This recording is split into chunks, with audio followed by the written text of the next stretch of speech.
ॐ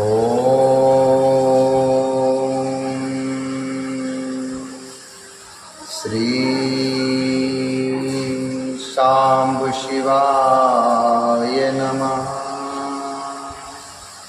ॐ श्री गणेशाय नमः। श्री शिवाय नमस्तुभ्यं। श्री शिवाय नमस्तुभ्यम्। अथाष्टदशोऽध्यायः। अथाष्टादशोऽध्यायः। श्री शिव महापुराण के अंतर्गत विद्येश्वर संहिता, जो कि प्रथम संहिता है, इसमें अध्याय 18। इसमें वर्णन है बंधन और मोक्ष का विवेचन, शिव पूजा का उपदेश, लिंग आदि में शिव पूजन का विधान, भस्म के स्वरूप का निरूपण और महत्व, शिव के भस्म धारण का रहस्य, शिव एवं गुरु शब्द की व्युत्पत्ति तथा विघ्न शांति के उपाय और शिव धर्म का निरूपण। तो आइए सुनते हैं अध्याय 18। ऋषिगण बोले, बंधमोक्ष स्वरूपम बंधमोक्ष स्वरूपम हि ब्रूः सर्वार्थवित्तम। ऋषिगण बोले, हे सर्वज्ञों में श्रेष्ठ, बंधन और मोक्ष का स्वरूप क्या है, यह हमें बताइए। तब सूत जी बोले, बंधम मोक्षम तथोपायम वच्छेऽहं श्रुतादरात्।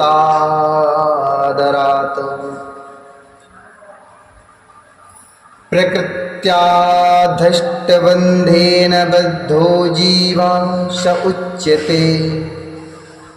प्रकृत्याधष्टबन्धेन निर्मुक्तो मुक्त उच्यते। सूत जी बोले, हे महर्षियों, मैं बंधन और मोक्ष का स्वरूप तथा मोक्ष के उपाय का वर्णन करूंगा। आप लोग उसे आदर पूर्वक और ध्यान से सुनिए। जो प्रकृति आदि 8 बंधनों से बंधा हुआ है वह जीवबद्ध कहलाता है, और जो उन 8 बंधनों से छूटा हुआ है उसे मुक्त कहते हैं। प्रकृति आदि को वश में कर लेना मोक्ष कहलाता है। प्रकृति आदि को वश में कर लेना मोक्ष कहलाता है। बंधन आगुंतुक है और मोक्ष स्वतः सिद्ध है। बद्ध जीव जब बंधन से मुक्त हो जाता है तब उसे मुक्त जीव कहते हैं। बद्ध जीव जब बंधन से मुक्त हो जाता है तब उसे मुक्त जीव कहते हैं। प्रकृति, बुद्धि अर्थात मैं तत्व, त्रिगुणात्मक अहंकार और 5 तन्मात्राएं। प्रकृति, बुद्धि, महतत्व, त्रिगुणात्मक अहंकार और 5 तन्मात्राएं, इन्हें ज्ञानी पुरुष प्रकृत्याधिष्ठक मानते हैं।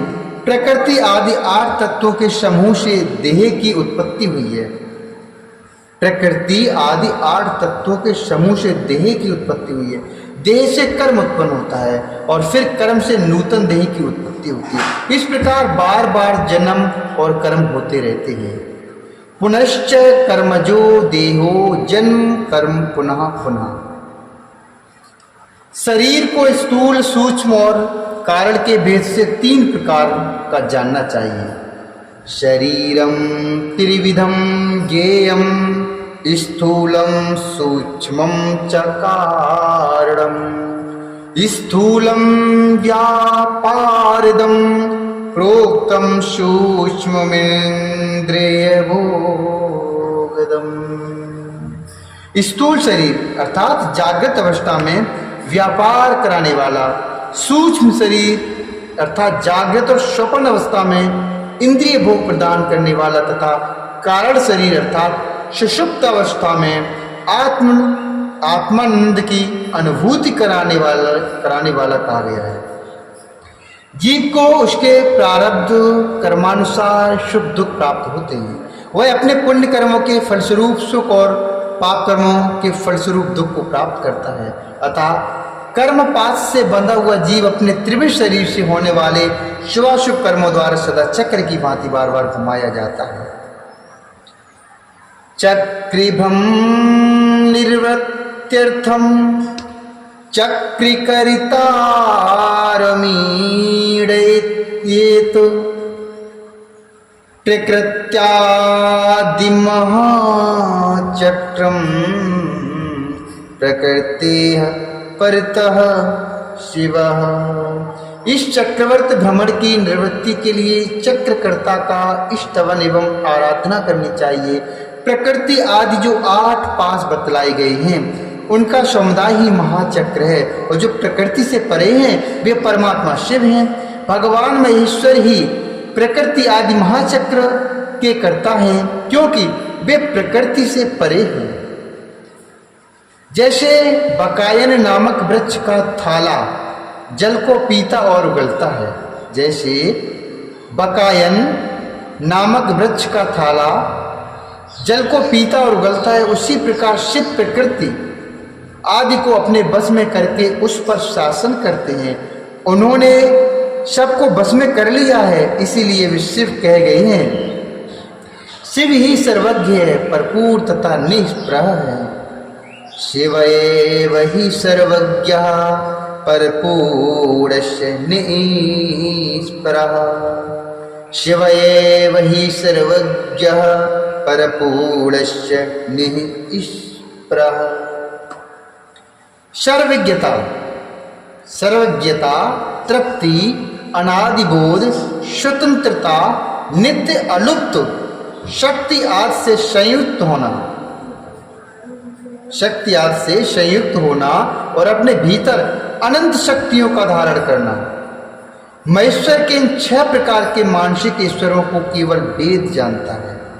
अतः भगवान शिव के अनुग्रह से ही प्रकृति आदि 8 तत्व वश में होते हैं। भगवान शिव का कृपा प्रसाद प्राप्त करने के लिए उन्हीं का पूजन करना चाहिए। शिव प्रसाद लाभार्थम शिवमेव प्रपूज्यते, शिवमेव प्रपूज्यते। निष्प्रस्य चापूढस्य तस्य पूजा कथं भवेत्, शिवोद्देश्य कृतं कर्म प्रसादजनकं भवेत्। शिव तो भरपूर हैं, निष्प्रह हैं, उनकी पूजा कैसे हो सकती है?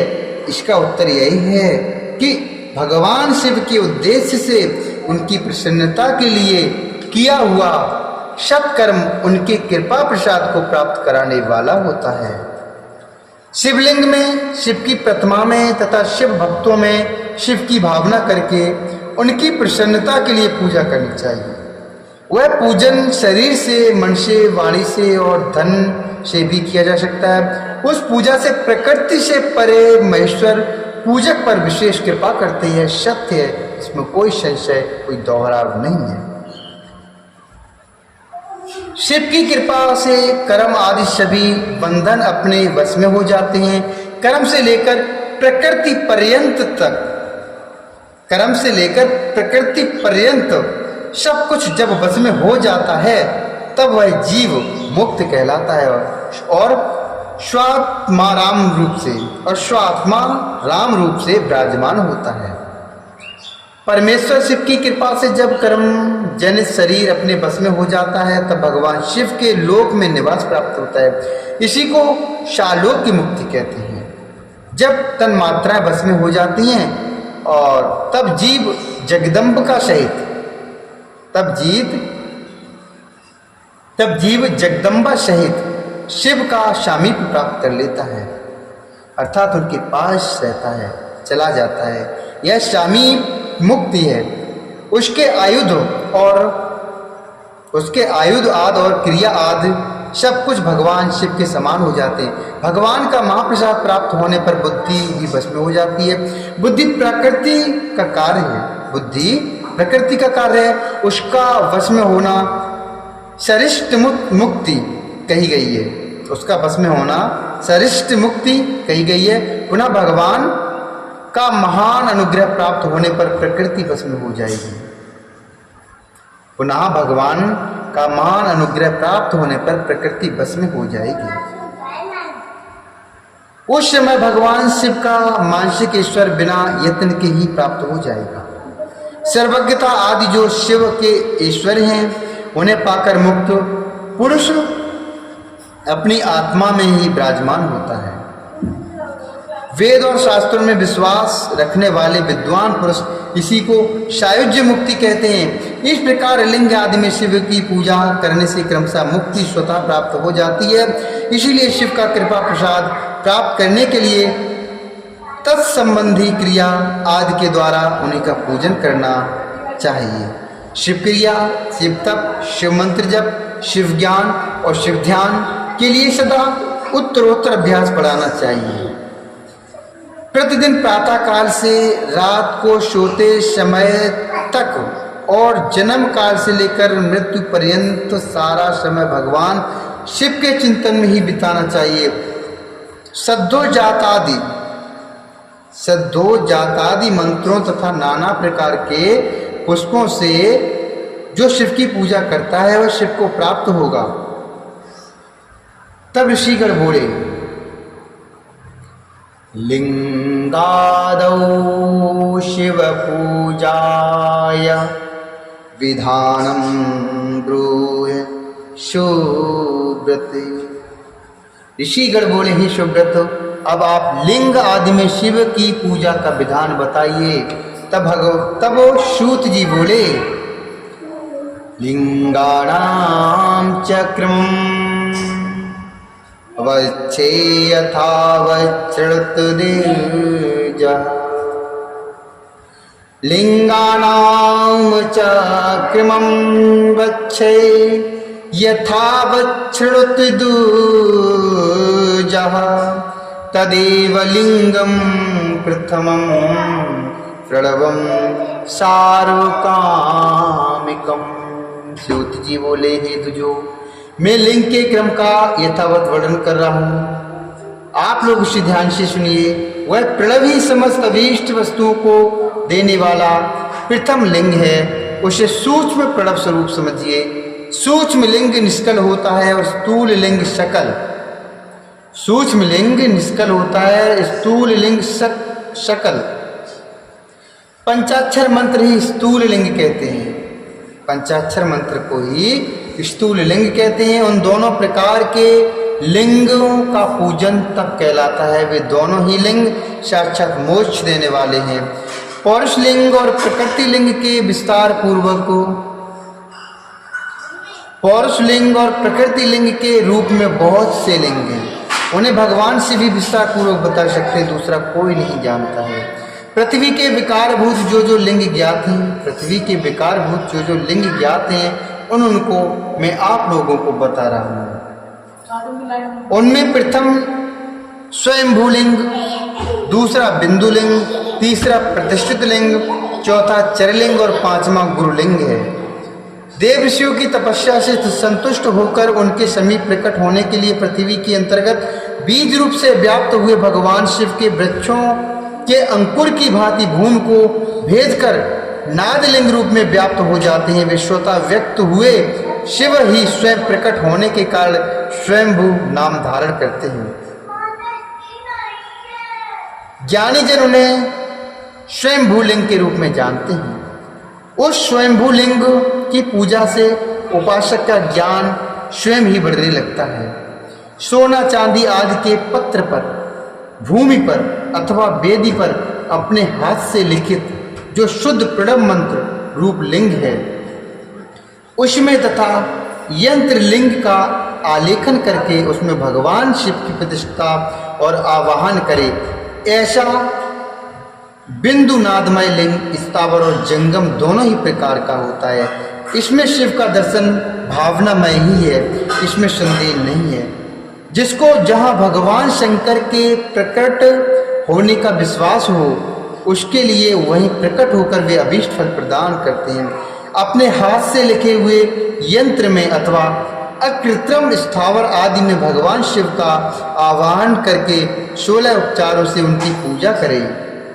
ऐसा करने से साधक स्वयं ही ईश्वर को प्राप्त कर लेता है और साधन के अभ्यास से उसको ज्ञान भी प्राप्त हो जाता है। आवाह्य पूजयेच्छम्भुं षोडशैरुपचार कहे स्वयमैश्वर्यमाप्नोति ज्ञानं ध्यासतो भवेत्।